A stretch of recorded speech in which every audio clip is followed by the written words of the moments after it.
ছাত্রদের উপর পুলিশ আলোচনা জবাব চাই, জবাব দাও। পুলিশ প্রশাসন হাই হাই, স্বরাষ্ট্রমন্ত্রী বন্দে মাতরম।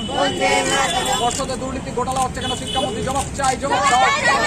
পর্ষদের দুর্নীতি ঘোটালা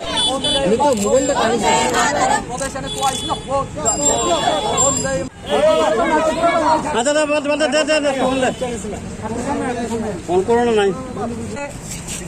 আমরা যেই মধ্যশিক্ষা পর্ষদের রেজাল্ট দেওয়া হয়েছিল, সেই রেজাল্টে বিশাল ছাত্রছাত্রীদের পরীক্ষাই হয়নি, 80% ছাত্রদের উত্তীর্ণ হয়েছে।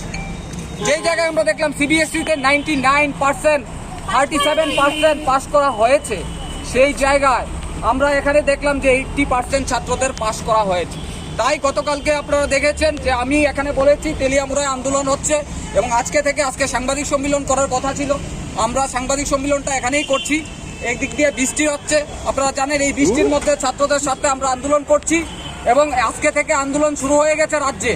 প্রত্যেকটা জেলায় জেলায়, আগরতলা থেকে শুরু হয়ে প্রত্যেকটা জেলায় জেলায় এই মধ্যশিক্ষা পর্ষদ যেই ঘোটালা করেছে তার সুষ্ঠু তদন্ত করতে হবে এবং আমাদের ডিমান্ড যে আজকে 12-এর রেজাল্ট দেওয়া হবে।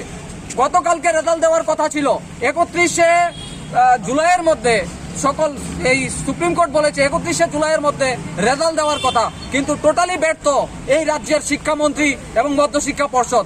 তাই আজকে থেকে আমাদের আন্দোলন শুরু হয়ে গেছে।